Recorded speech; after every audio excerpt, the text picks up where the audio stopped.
Right. Okay. So what is the significance of physical presence and physical attributes in the digital age, given that John Henry seems a physical story, Barney much less so? Well, obviously, neither of us has the definitive answers to any of these questions. But I think it's interesting, what is it we even mean by physical anymore? Because my stories were about what it means to be in a certain place at a certain time, or to be in the presence of other human beings or not. And yours are about how do we distinguish physical when we're talking about both relationships with each other, what role does the physical play, and what makes us human versus a machine.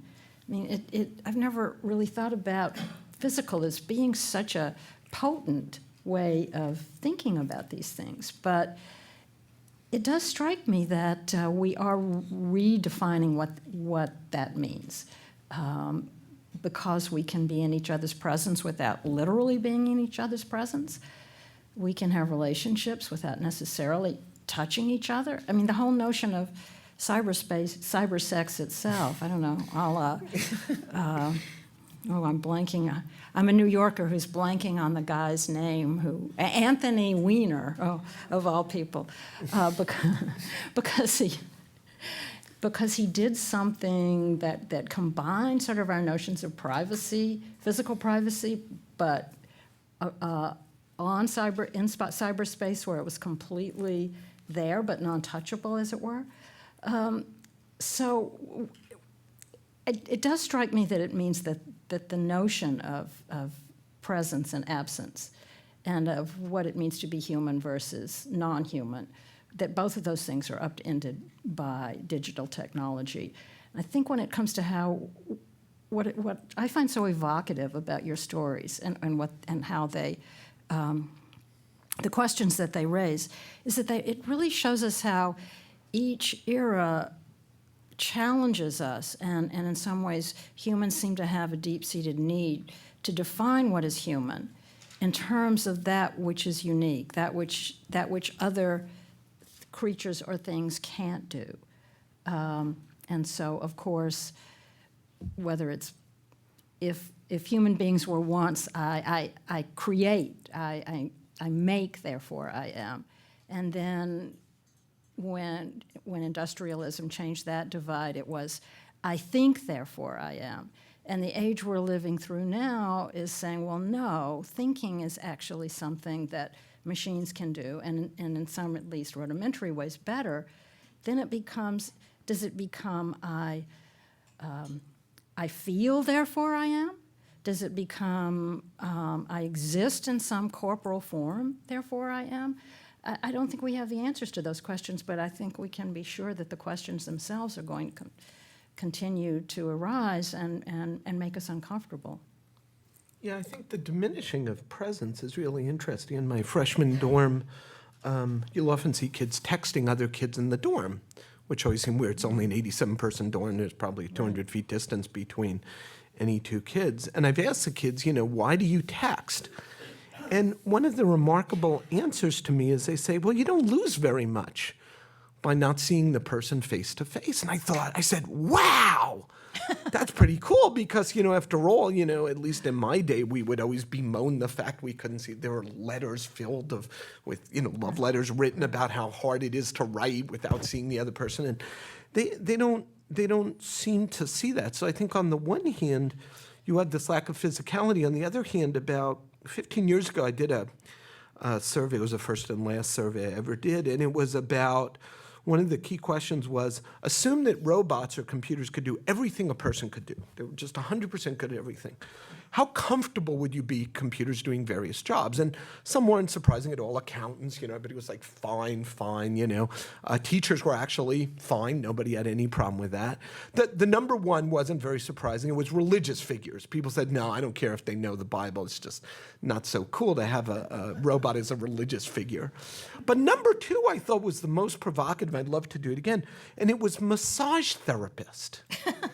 And I said to people, well, geez, there are massage chairs or machines, why massage? And they said, because there's something really cool about a person doing this hard work on you, with little reward for them and only reward for you. And I thought, wow, that's cool.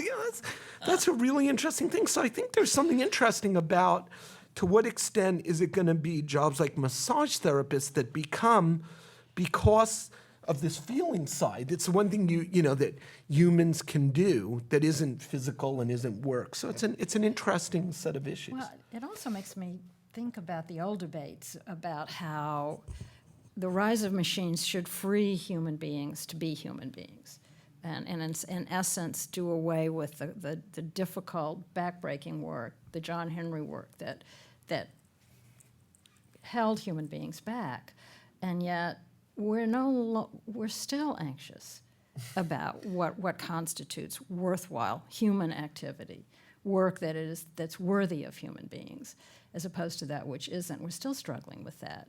And so it seems every age is going to raise that question without necessarily giving us clear answers, because to a certain extent, unless we can create a world in which people have some greater sense of autonomy about what they do, then there's always going to be work that some people would rather do and other people are stuck doing. Yeah, it's interesting. We've looked at, there's this large literature on sociology on when jobs become feminized, what happens to their status. Bad news is the sort of simple answer. But we've been thinking about the same thing with robots, like what happens to jobs when robots do them? Do you then sort of, on the one hand, do they become mechanized, lower status, but also do you start attributing to the people who do them the characteristics of robots? Just as when a given occupation becomes feminized, we start attributing to the people in it, whether they're male or female, those attributes associated with females or vice versa as jobs become masculinized. Will the same thing happen with technology? Will that happen? As far as this idea of humans defining themselves, there's this interesting book that only went halfway that introduced a notion of defining technology, the idea that humans at various times need a definition of self.